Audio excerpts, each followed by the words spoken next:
오늘 말씀 보면 중간에 그 여행 가면 거기서 차려주는 음식대로 뭐라 그러잖아요. 저는 음식이 가리는 게 너무 많아가지고 이 구절이 너무 힘들어요. 그냥 주님 초딩 입맛으로 그냥 준비해 주시면 감사히 잘 먹겠습니다. 뭐 이런 생각을 하게 되죠.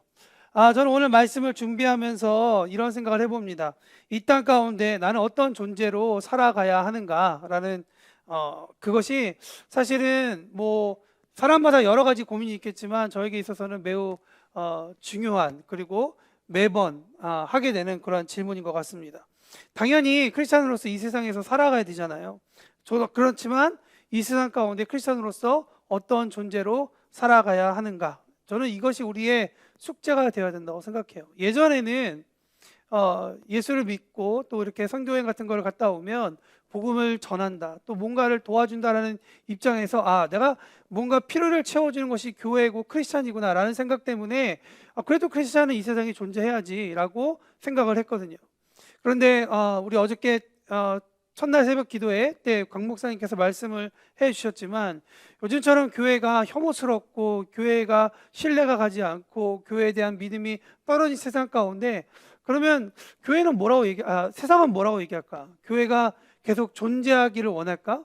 이 세상 가운데 크리스찬으로서 진짜 내가 살아가는 게 어떤 의미가 있을까라는 생각을 시간이 많은 제가 조금 더 하게 됩니다. 그래서 극단적인 관점 가운데 내가 크리스찬으로서 이 세상에서 살아가는 것이 어떤 의미가 있을까라는 그러한 주제를 가지고 오늘 말씀을 함께 나누어 보고자 합니다. 오늘 말씀 보면 10장 1절 말씀에 되게 재미있는 말씀이 나와요. 우리가 읽은 말씀에 보면 누가복음 10장 1절 보면 예수님께서 우리를 굳이 이 땅 가운데 보내셨다라는 뉘앙스의 말씀이 오늘 본문 가운데 등장합니다. 오늘 본문의 내용을 얘기하면 이렇습니다. 예수님께서 70인의 제자들을 각 동네와 각 지역으로 둘씩 커플을 만들어서 보내어지는 사건으로 오늘 시작했다는 거죠. 근데 오늘 말씀을 잘 읽어보시면 어떤 식으로 예수님께서 접근을 하시냐면, 예수님께서 제자들을 보내셨을 때 그냥 여러 가지 마을이 있고 여러 가지 고을이 있고 또 도시가 있으니까 여기에 몇 명, 그러니까 70명 대충 나눠가지고 너는 A팀, B팀 가라 라는 식으로 이야기하는 방식으로 오늘 접근하지 않는다는 거예요. 오늘 말씀을 잘 읽어보시면 예수님께서 특별히 12제자와는 12사도와는 조금 다른 70명의 제자들을 데리고 이 사람들을 따로 세워서 우리가 오늘 읽은 내용처럼 어떤 도시와 어떤 고을에 어떤 마을에 예수님께서 구별하셨다라는 단어가 그 멘트가 오늘 1절 말씀 가운데 나옵니다. 그러면서 오늘 1절 말씀 가운데 뭐라고 나오냐면 주께서 따로 세우셨다라고 오늘 성경은 이야기하고 있어요. 뭐라고요? 주께서 따로 세우셨다. 여러분 지금 제 책상 위에 보시면, 제 테이블 위에 보시면 뭐 여러 가지 데코레이션도 있고 성경책도 있고 하는데요, 이 마이크 하나가 따로 구별되어 있어요. 이거는 예배 인도자용 마이크이기도 하지만 이 마이크는 목사님도 건드리지 마세요. 이 마이크는 예배 인도자와 기도 인도자용이에요. 따로 구별되어 있는 마이크라는 것이죠. 여러분 예수님께서 이 따로 구별하셨다는 말씀이 오늘 사실 우리가 읽은 세 번역 성경 가운데에는 등장하고 있지 않지만 성경 개역 개정 성경에 보면 예수님께서 따로 구별하셨다라고 이야기하고 있어요. 근데 이 따로 구별하신 이유에 대해서도 성경은 얘기하고 있는데 뭐라고 얘기하시냐? 예수님께서 가시기 전 사람들을 따로 구별하여서 보내었다라는 이야기인 거예요. 여러분 이것이 우리 가운데 예수님께서 친히 가시려고 하는 곳이라는 것을 꼭 집어서 말씀하셨다는 것을 우리가 오늘 우리가 기억했으면 좋겠습니다. 예수님께서 따로 세우셔서 일하시는 이 말은 어떤 말이냐면, 이 말로 인해서 오늘 사건이 사실 일어나게 되었다는 거예요. 따로 구별되지 않으면 오늘의 사건은 사실 일어나지가 않는 거예요. 여러분 이들의 미션에 대해서 뭐라고 얘기하냐면 예수님께서 이들을 따로 세우셔서 구별하여서 사역하게 하시는데, 이 미션에 대한 말씀이 디모데후서 3장 16절 17절에 이렇게 나와 있습니다.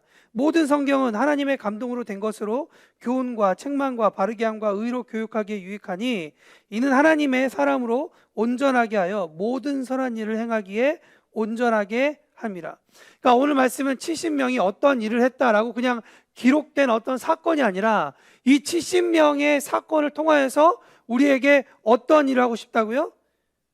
의로 교육하고 싶고, 우리를 바르게 하고 싶고, 우리를 책망하기도 하고, 우리를 교훈하여서 하나님의 사람으로 온전하고 모든 일을 행하기에 온전하기를 원하신다는 하나님의 말씀이 이 사건 가운데 있다는 거예요. 그러니까 성경을 읽을 때 어떤 사건에 대해서 우리가 이것을 배우고 이것을 익히고 이것에 대해서 공부하는 것도 좋지만 우리의 접근은 공부로서만 끝나면 된다는 거 아니에요. 이것이 우리 삶 가운데 무슨 의미가 있지를 생각해 보아야 한다는 것이죠. 그래서 우리가 기억해야 할 두 가지는 무엇이냐면 하나님께서 하나님의 사람으로서 우리가 온전해지기를 원하신다는 것의 관점으로 오늘 사건을 바라봐야 된다는 거예요. 하나님께서 원하시는 것은 뭐라고요? 우리가 온전해지기를 원하는 거예요. 제가 이 메시지를 만약에 중고등부한테 했으면 이 메시지가 진짜 팍팍팍팍 와닿을 거예요. 그런데 돈도 벌어야 되고 삶도 살아야 되고 출세도 해야 되고 여러 가지 일도 해야 되는 우리 가운데 이렇게 말씀을 접근하면 사실 점점 우리는 조금 고민하게 돼요. 힘들게 돼요. 그러나 하나님이 우리로 하여금 이 세상을 살아가게 하는 첫 번째 미션 중에 하나 뭐냐면 온전하게 된다는 거예요. 두 번째 다른 하나는 모든 선한 일을 행하기 위한 온전함이다라는 거예요. 그러니까 우리의 온전함이 왜 필요하느냐? 선한 일을 하기 위해서라는 거예요. 근데 이 온전하다는 단어가 우리 가운데 좀 중요한 의미가 될 것 같은데요. 이 온전하다는 단어를 다른 말에서 쓰는데 언제 쓰냐면 이게 신선하다라는 말을 표현하고 싶을 때 쓰는 단어가 온전하다라는 얘기예요. 신선하다, 프레시하다는 얘기죠. 그러니까 여태까지 어제까지의 팔팔함, 그래서 방금 전까지 팔팔해서 그래서 지금까지도 팔팔한 정점을 찍고 있는 상태가 성경에서 말하고 있는 온전함이에요. 그러니까 성경에서 관점 가지고 있는 건 뭐냐면 너가 어제까지는 팔팔하고 어제까지는 신선했는데 어제까지 신선함으로 오늘을 살아가려고 하는데 오늘은 이미 그 신선함이 끝났어.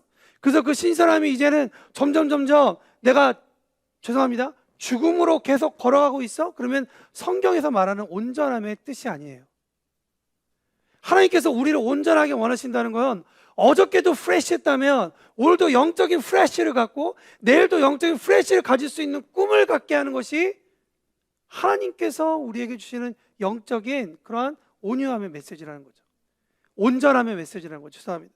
이 온전한 메시지는 또 무슨 일을 한다고요? 그래서 선한 일을 하게 되는 거예요.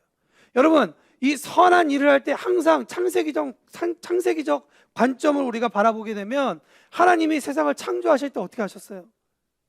하신 모든 것들이 다 없었던 것에서 새로 일어나게 되는 거예요. 그게 선한 일인 거예요.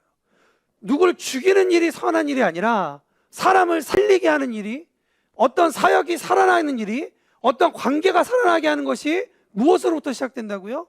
온전함으로부터 시작된다는 거예요. 그래서 하나님 우리에게 말씀하고 계시는 거예요. 너가 어저께 정점을 찍은 것도 중요하다. 어저께 신선한 것도 중요하다. 그러나 오늘 이 시간 신선한 것이 너무나도 중요하다라고 우리에게 얘기하고 있는 거죠. 여러분 생각해 보세요. 어항 속에 살고 있는 물고기들은 천적들이 살고 있는 강과 바다에 살고 있는 물고기보다 덜 위험할 거예요. 어쩌면 바다에 살고 있는 물고기들이 정말 위험할 거라고 생각해요. 요즘같이 이상기온으로 바다가 점점 뜨거워져서 물속에 있는 물고기들이 정말 제대로 살지 못하는 이런 상황 가운데에는 더 그렇죠. 그러나 어느 누구도 이 어항에 있는 물고기 보고 프레시하다라고 얘기하잖아요. 그렇지 않아요?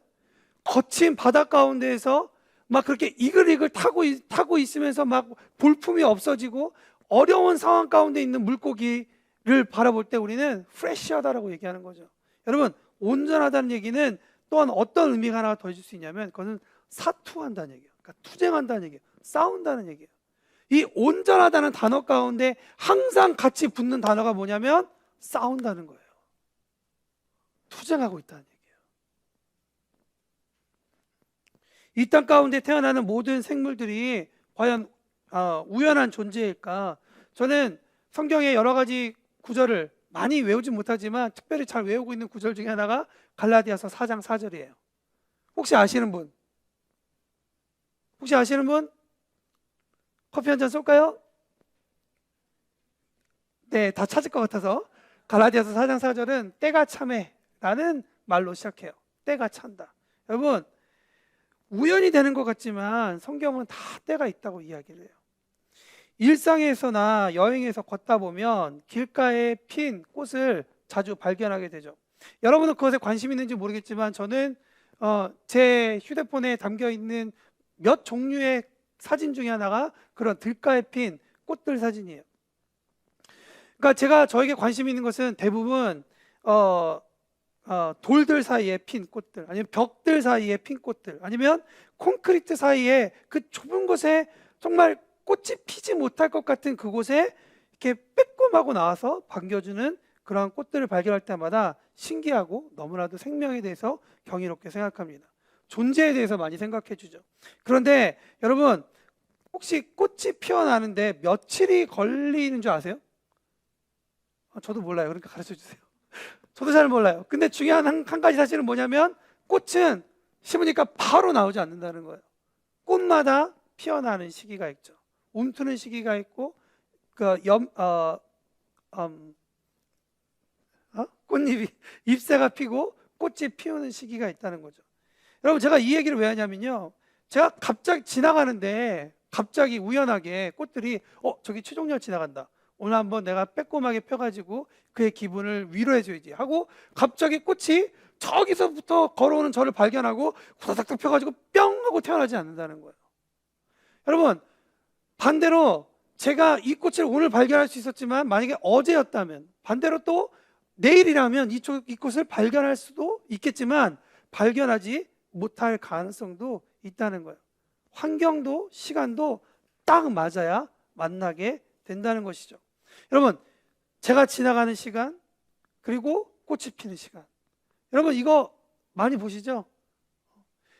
아브라함이 이삭을 데리고 제사를 드리러 가는 시간, 하나님께서 양을 준비하시고 그를 만나는 시간, 언제나 시간과 때는 하나님께서 준비하신다는 거예요. 우리가 자라나고 성장하여서 그 정점에서 만나는 것이죠. 이 정점에서 만나는 것이 뭐라고요? 온전함이다. 온전함이다. 그리스도인의 온전함과 선한 일은 그렇게 하나님의 시간 안에서 만나서 정점을 이루게 된다는 거예요.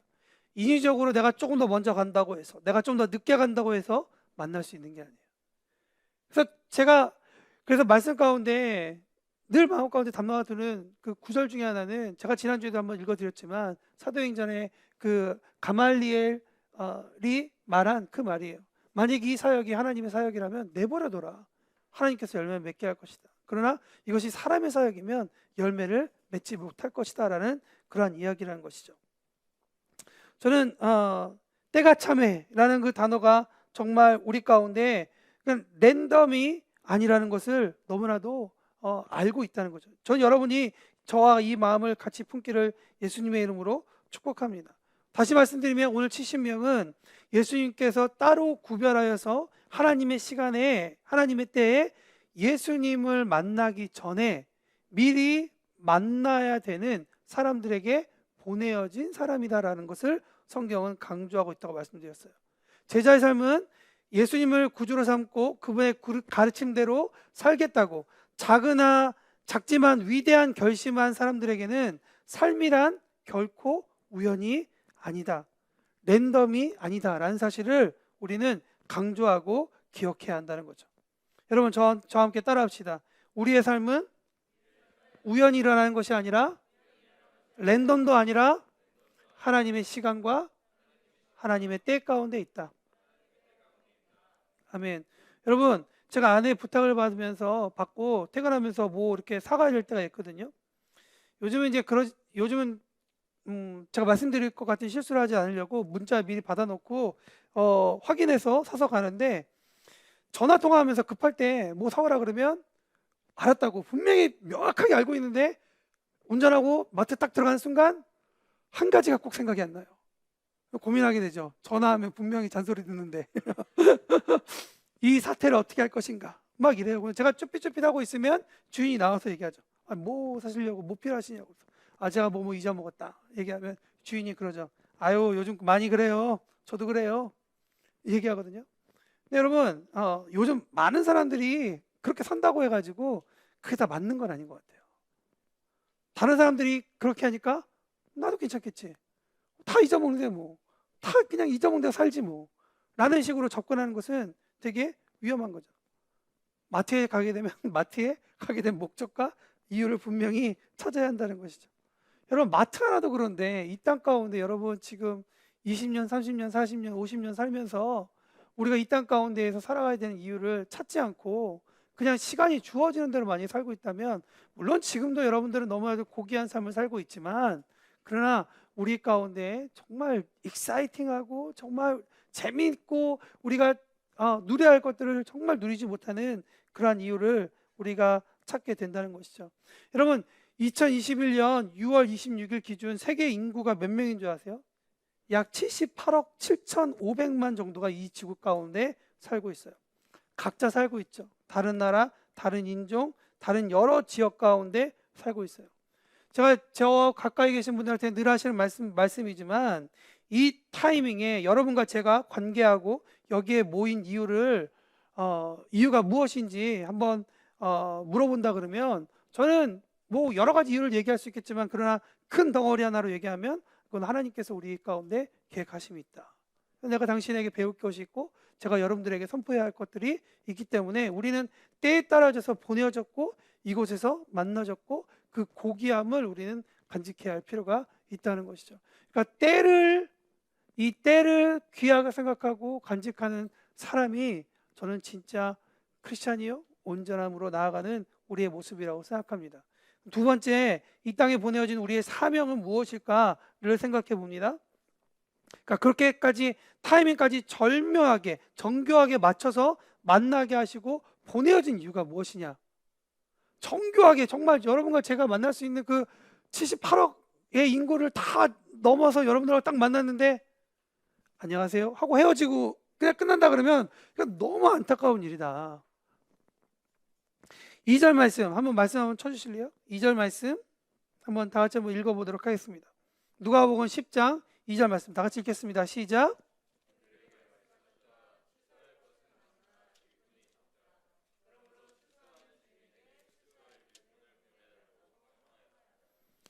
여러분, 이것이 우리가 이 땅 가운데 존재할 이유라고 말씀하세요. 추수할 때라는 단어, 그러니까 시간을 나타내는 단어와 추수할 사람이라는 일꾼이라는 단어가 등장하고 있죠.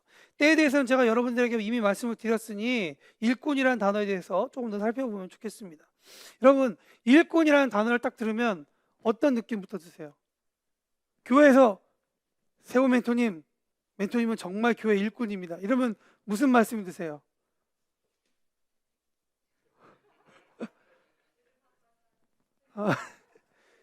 교회에서 지금 얼마나 시켜 먹으려고 지금 나를 일꾼이라 그러나? 내가 요즘에 지금 돈 벌고 있는 거 좀 아나? 그지 않아요? 고개를 끄덕이는 분이 한 분밖에 없어서 네, 아무도 없어서 너무 다행입니다. 저도 그렇거든요. 한참 20대 초반 뭐 이럴 때는 예수 믿고 난 다음에 좀 뜨겁다가 잠깐 시험이 들 때 이 단어가 정말 듣기 싫었던 거예요. 교회에서 뭔가 일 시켜 먹으려고 나를 이렇게 칭찬했구나 라는 식으로 생각했죠. 그래서 막 귀한 일꾼이다 그러면 뭐 별로 좋아하진 않았어요. 근데 여러분, 일꾼이라는 이 단어를 보면 하나님은 일 시켜 먹으려고 우리를 부르셨다. 근데 아쉽게도 반은 맞는 말이에요. 반은 맞는 말인데 그 나머지 반이 좀 우리가 이해할 필요가 있다라고 저는 생각해요. 왜냐하면 이 일꾼이라는 단어를 헬라어 원문으로 바라보면 이 단어가 뜻하는 의미가 무슨 뜻이냐면 노동자라는 뜻이에요. 노동자, 일하는 사람이라는 뜻이죠. 그러니까 노동자로 부르셨으니까 노동을 시키는 게 맞는 거죠. 그죠? 그래서 오늘 예배 끝나고 우리 이제 광야로 다 넘어가야 되는데요. 오늘 이거 다 치워야 돼요. 노동자 여러분, 오늘 다 같이 일하셔야 돼요. 그런데 여러분, 이 노동자라는 거를 뜻하긴 하지만 이 단어가 말하는 것은 힘쓰는 노동자만을 뜻하진 않아요. 함축적으로는 어떤 의미를 가지고 있냐면 수고와 일하는 행위를 가진 사람의 의미를 가지고 있는 거예요. 그러니까 하나님께서 하나님이 얼마나 능력이 있냐면 그냥 가만히 앉아 있는데 말씀으로 세상을 만드신 분이잖아요. 거의 뭐 회사의 뭐 사장님, 부사장님 뭐 이사급인 거죠. 저기 김 과장 오른쪽으로 좀 치우지? 막 말했을 때 바로 치우는 것과 같은 그런 능력이 있는 것이 그거보다 더 많은 것이 하나님이에요. 근데 여러분 까불어서 미안합니다. 여러분, 근데 이 노동자라는 단어는 아까 말씀드렸지만 수고와 일하는 행위에 그 노역하는 의미도 있지만 특별히 이 노동자라는 단어가 어떤 단어로부터 나왔냐면 엘가테스라는 그런 헬라어부터 나왔는데요. 이 명사는 뭐냐면 노동자라는 뜻도 있지만 사실은 교사라는 뜻이 더 강해요. 교사. 그러니까 로마서 12장 7절에 보면 이런 말씀이 있습니다. 교사는 잘 가르치는 것. 물론 더 많은 내용이 있지만 12장 7절에 보면 교사는 잘 가르치는 것이 소임이다 라고 로마서에는 말씀을 하고 있다는 거예요. 교사가 해야 할 일은 뭐라고요? 잘 가르치는 것이요. 여러분, 근데 가르치는 일은 헬라어로 디다스코라고 얘기하거든요. 근데 이게 어떤 의미를 가지고 있냐면 이 디다스코라는 단어는 재미있게도 가르치다라고 번역은 됐는데 뜻하는 바는 배우다라는 의미를 가지고 있어요. 그럼 무엇을 얘기하고 싶을까요? 내가 배우는 일은 다른 사람도 배울 수 있는 도움이라는 개념을 가지고 있는 거예요. 그러니까 선생이 된다는 것은, 누군가에게 가르친다는 것은 내가 배웠으니까 난 많이 알아 라는 것을 자랑하라고 하나님께서 주신 노동의 일이 아니라 무엇이냐면 같이 배운 것을 쉐어하라고 우리에게 주신 그러한 그 은사라는 것을 우리에게 말하고 있다는 것이죠. 다시 말하면 가르치는 것은 배우는 것을 전제로 하지 않으면 존재할 수 없다는 거예요. 가장 좋은 것은 뭐냐면 내가 배우고 있는 것과 배우고 있는 것을 가르치게 된다는 것을 얘기하는 것이죠. 그러니까 지금 내가 무엇을 배우는 것인가 하는 것이 정말이지 중요한 거예요. 아마 여러분도 그랬지만 저도 그랬거든요. 어려서부터 대학 가야 된다 배웠어요. 그래서 대학을 가야 되는 것만 알았어요. 어려서부터 돈 벌어야 된다라고 저희 부모님 가르치셨거든요. 왜냐하면 내가 넌 대학 갈 때 너 입학금만 대주고 나머지는 네가 다 해야 되니까 네가 돈 벌어야 돼 라고 얘기하셨기 때문에 돈 벌어야 되는구나 하고 어릴 때부터 배웠어요. 또 뭐에 대해서 배웠을까요? 여러 가지에 대해서 배웠겠죠. 배운 대로 사는 거예요. 대학 가야 되는 줄 알고 돈 벌어야 되는 줄 알고, 대학 가고 돈 벌고 나면 그 다음부터 인생의 고민이 시작되는 거예요. 왜냐면 더 이상 배운 게 없으니까. 왜 인생에 고민이 되느냐, 왜 인생에 어려움이 있느냐, 저희가 알 수 있는 몇 가지 이유, 수많은 이유 중에 하나는 우리가 배운 게 그거밖에 없어서 그래요. 저희 아이하고 가끔 운전하면요, 저희 아이가 막내가 7살짜리 인데 이 아이가 아직은 때가 묻지 않은 그런 아이예요. 그래서 신호등 색깔에 대해서 얘기해요. 아빠, 초록색은 지나갈 수 있어요. 노란색은 조심해야 돼요. 빨간색은 지나가지 못해요. 근데 어느 날 급해가지고 제가 노란불을 훅 지나가는 사이에 빨간불로 싹 바뀌면 우리 둘째 아이가 얘기하죠. 아빠, 지금 무슨 색깔이에요?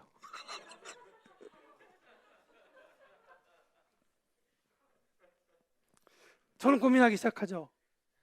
잘 구슬일 것이냐. 잘 구슬렸다가는 얘는 이런 식으로 인생을 살아갈 텐데 아빠가 미안하다.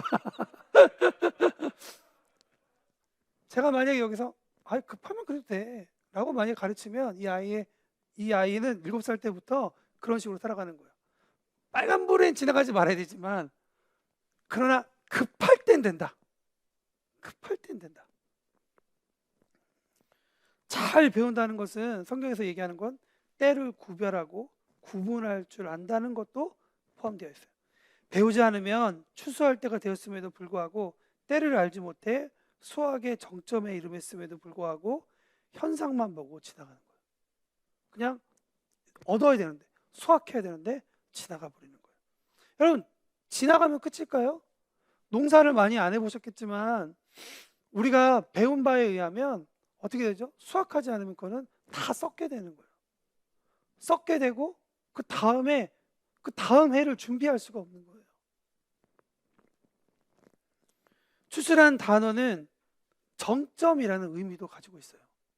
그러니까 여러분, 온전함이란 단어와 추수라는 단어가 얼마나 깊이 연결되어 있는지 우리가 보게 된다는 거죠. 여러분, 정점을 지나면 어떻게 되죠? 신선함이 점점점 사라지기 시작하는 거예요. 정점을 그냥 지나가면 우리의 온전함도 점점점 사라진다는 것을 이야기하고 있죠. 저는 오늘 말씀을 정리하면서 그럼 우리의 사명은 무엇이냐에 대해서 좀 한번 나눠보려고 해요. 첫 번째, 우리의 사명은 어떤 때인지를 알려주는 것이 우리의 사명이다. 때를 알려주는 것이 우리의 사명이다. 6절 말씀 한번 보여주실래요? 6절 말씀 한번 다 같이 읽어보겠습니다. 시작. 거기에 평화를 바라는 사람이 있으면 너희가 비는 평화가 그 사람에게 내릴 것이요 그렇지 않으면 그 평화가 여러분, 이 평화라는 단어가 어떤 의미인지 우리가 각자의 생각이 있을 것 같은데요. 여기서 말하는, 성경에서 말하는 평화라는 단어와 매우 근접한 한 단어가 있습니다. 그 단어는 뭐냐면 어떤 단어일까요? 평화와 매우 가까운 단어. 재현 형제가 저를 쳐다봐가지고 제가 대답하는 줄 알고 지금 깜짝 놀랐어요. 전쟁이란 단어예요.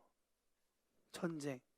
근데 여러분, 예수님께서 제자들에게 그 마을로 들어가가지고 뭐 하라고요? 평안에 대해서 얘기하라고 그러잖아요. 그럼 무슨 얘기를 할까요? 무슨 이야기를 하고 싶으신 걸까요?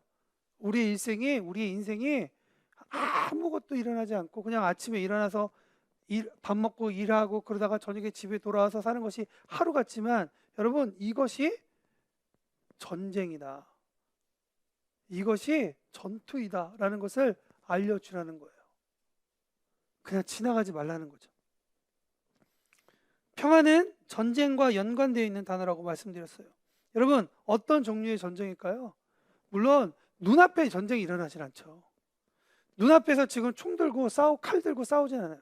그러나 눈앞에 보여지는 총과 칼만큼이나 우리 가운데에서 일어나고 있는 전쟁 중에 하나는 영적인 전쟁이에요. 특별히 길 잃어버린 사람들을 향한 하나님의 메시지라는 것을 우리는 돌아봐야 돼요. 길 잃어버린 사람들에 대한 메시지. 왜 길을 잃어버렸을까요? 여러 가지 이유가 있겠죠. 그러나 여러분, 그 길 잃어버린 사람들이 왜 길을 잃어버리게 되었는가로 생각해 보면, 전쟁하다 보면, 싸우다 보면, 하루 종일 전쟁하다 보면 내가 지금 뭐 하고 있지? 방향을 잃어버리고 내가 지금 어떻게 살아가고 있는지에는 삶의 의미도 잃어버리게 된다는 것이죠. 여러분, 그런 사람들에게 예수님의 제자들이 가서 너 지금 전쟁 중이야. 지금 너 지금 싸우고 있는 중이야. 그러니까 너 지금 전쟁 준비해야 돼 라는 것에 대해서 이야기해 주라는 거죠. 그러나 전쟁만 있다고 얘기하는 것이 아니라 이 전쟁 가운데 뭐가 있다고요? 진정한 평화가 있다는 얘기예요. 여러분, 평화란 단어, 성경에서 말하는 어떤 단어로 알고 계시죠? 샬롬? 그죠? 왜 딴소리 하려나 막 이런 왜 걱정으로 왜 대답 안 하세요? 샬롬이라는 단어가 맞아요. 샬롬이라는 단어는 구약 성경에 그 히브리어로 된 그러한 평화라는 단어죠. 근데 이 샬롬이라는 단어가 성경이 시약 성경에 쓰여져 있는 헬라어로 이야기할 때 이것이 에이레네라는 단어로 돼요. 평화, 평안. 그러나 이것이 그냥 아무 일도 안 하고 있는 사람들에게 일어나는 평화가 아니라 전쟁처럼 싸우고 있는 사람들에게 선포되어지는 메시지가 평안이라는 거죠. 평안이라는 거죠. 예수님을 만나야 길을 찾을 수 있다는 것이 예수님께서 싸움을 끝내는 그러한 방법입니다. 때를 알려주는 것이 우리의 사명이다. 그래서 여러분들, 크리스찬들이 직장 가운데 가 있는 것만으로, 크리스찬들이 아무것도 안 하고 정직하게 엑셀하고 정직하게 회사 일하고 정직하게 그 회사 회사 재정하고 정시간에 출근하고 정시간에 퇴근하고 정확하게 커피 한 개만 딱 먹고 들어오고 하는 그런 것들만 보여도 여러분 그것이 때를 보여주는 크리스찬의 그런 모습이라고 우리는 볼 수 있는 거예요. 두 번째, 크리스찬이 해야 되는 사명은 뭐냐면요, 그 집에 들어가서 함께 먹어주고 마시는 거예요. 이것이 지금 우리 생각하면 제가 그냥 아는 친한 사람한테 가가지고 밥 먹는 게 그게 뭐가 어려워라고 얘기하겠지만 여러분, 이 시대 가운데에는 유대인들은 유대인들만 받아들였고 이방인들은 받아들이지 않았어요. 왜냐면 개처럼 그들을 맞이했기 때문에 그렇죠. 근데 여러분, 어떤 도시로 예수님께서 파송해요. 근데 전부 다 유대인들에게 갔을까요? 그거 잘 모르겠어요. 성경을 기록하지 않으니까 랜덤적이겠죠. 어떤 집은 정말 화장실도 깨끗하고 들어가면 정말 반짝반짝한 그러한 식기에다가 요리를 주는 사람도 있겠죠. 근데 여러분, 어떤 집은 가면 막 정말 화장실도 가기 싫어하는 그런 분위기에 막 정말 어려운 곳이 있을 수 있을 것 같아요. 예전에 인디언 마을로 선교 갔는데요. 일주일 동안 정말 3일 동안 참았는데 4일째 못 참아가지고 저 삽 하나 주세요 이러고 이거 정글로 들어갔던, 그리고 저를 따라서 다른 형제 자매님들이 같이 삽으로 그런 밀림으로 들어갔던 그런 일들이 기억나요. 쉽지 않아요. 예수님께서 뭐라고 말씀하시냐면 어느 집에 가든지 그 집에 가서 함께 주는 것을 먹고 그 삭슬 받고 그들과 함께 마셔라라고 이야기해요. 그러면서 그냥 먹고만 있는 것이 아니라 병자를 치료해줘라 라고 말씀해 주고 있다는 것이죠. 여러분, 병자를 치료한다는 것은 무슨 의학적인 그런 부분도 있겠지만 예수님의 이름으로 치료해야 될 사람들이 있을 때 저는 예수님의 이름으로 치료함을 받는 것도 경험되어 분명히 일어나는 것도 보았고 또 그런 일들이 지금도 저는 분명히 일어나려고 합니다. 그러면서 하나님의 나라에 선포하는 일을 해야 된다라고 이야기를 하고 있다는 것이죠. 말씀을 마칩니다. 여러분, 때를 알려주고 진리를 설명하고 말하는 것은 결코 환영받지 못할 일이라고 예수님은 말하고 있어요. 이 세상 가운데 하나님의 방법으로 살아가는 데 있어서 그 사람들이 너 크리스찬이네, 너 정말 그렇게 열심히 살고 있네, 너 정말 때를 기다리면서 나에게 좋은 때를 알려줘서 고맙네, 고맙다 하고 웰컴해 준다고 얘기하지 않아요. 어린 양이 이리 가운데로 보내어지는 거와 같다라고 이야기한다는 것이죠. 그러면서도 하나님께서 우리에게 부탁하신, 예수님께서 제자들에게 부탁하신, 그래서 하나님께서 우리에게 부탁하신 한 가지가 있는데 뭐냐면 받아들이지 않는 자에게도 하나님 나라를 선포해라 말씀하고 있어요. 여러분, 우리의 입술의 선포가 정말 중요하기 때문에 그래요. 내가 내 마음까지 들지 않는다고 해가지고 그 회사에 대해서 저주하고 그 가정에 대해서 저주하고 그 관계에 대해서 저주하면요, 여러분, 선포함을 통하여서 선포했기 때문에 그 가정과 그 회사와 그 관계는 그렇게 망가지게 되는 거예요. 하나님의 사람은 다른 방법으로 살아야 돼요. 제가 여러분 이 방법이 저는 살았으니까 여러분들도 저처럼 사세요라고 당당하게 말씀드리기 어려워요. 그러나 한 가지 할 수 있는 건 그래도 노력하고는 싶어요. 그 노력해야 한다고 생각하고 이것이 제가 정말 노력하는 부분 중에 하나예요. 어떤 비난이 있더라도 우리 가운데 그렇게 살아야 할 것 같아요. 그러면서 예수님께서 우리 말씀하십니다. 다시 집 가운데, 집으로부터 거리로 나와서 저주가 아니라 축복의 메시지를 선포해라. 여러분, 복음은 기본적으로 저주가 아니라 기쁜 소식이에요. 털어내면서 하나님 나라 가까웠어 이런 식으로 얘기하는 게 아니라는 거예요. 어떻게 하나님 나라가 저주가 되겠어요? 하나님의 나라는 복된 소식이에요. 누구에게나 그 복된 소식을 입으로 선포하는 거죠. 분명히 이렇게 하나님의 관점 가운데 사는 것은 소돔보다 더 견디기 어려운 삶이라고 오늘 성경은 이야기하고 있습니다. 그렇기 때문에 성령님께서 우리와 함께 하시고 성령님께서 우리의 마음을 단단하게 하시고 우리와 함께 하시는 거예요. 오늘 본문 말씀 10절 말씀, 10장 1절 말씀에 이후에 예수께서 70명을 임명하시고 예수께서 감친히 가시려는 모든 마을과 고장으로 미리 둘씩 보내셨다라는 그 말씀은요, 예수님께서 그 사정을 알고 계신다는 거예요. 어떤 부모도 아이가 준비되지 않았는데 그냥 수영 못하는데 그냥 수영장에 던지는 부모는 아무도 없어요. 어떤 부모도 아이가 운전하고 싶다고 그래 너 이 차는 튼튼하니까 네가 한번 차 운전해봐 라고 키 주는 부모는 아무도 없어요. 하나님은 우리를 지켜주시고 우리를 보호하시고 우리를 그렇게 지켜주세요. 여러분들이 저가 우리 각자 영역 가운데 회사와 관계와 여러 가지 영역을 하나님께서 보내셨다면 그것은 여러분들을 통해서 하나님을 만나기 위한 그런 전초전.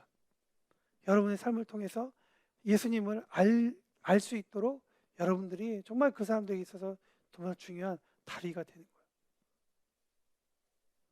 오늘 설교 제목을 피스메이커로 정했습니다. 샬롬을 정하는 거예요. 화평을 선언하는 거예요. 근데 그것이 하나님의 온전함 가운데 이루어질 수 있도록 우리가 그렇게 살아가는 저와 여러분이 된다면 여러분 요즘 직장 생활 힘드시죠? 나는 행복한데 라고 얘기해야 그렇게 되는 거죠. 네, 우리 모두 다 어렵고 쉽지 않고 또 관계도 뭐 틀어질 수도 있겠지만 그러나 여러분 그 모든 것 가운데 하나님께서 여러분들 알고 계셔서 여러분들 그곳에 보내셨다. 그리고 그곳에서 잘 할 수 있도록 하나님은 이미 여러분들에게 능력을 주셨다. 권세를 주셨다라는 것을 기억하면서 우리가 정말 이 삶 가운데서 선교사로서 또 하나님의 빛과 소금을 전하는 사람으로서 승리했으면 좋겠습니다. 자, 다 같이 기도하겠습니다.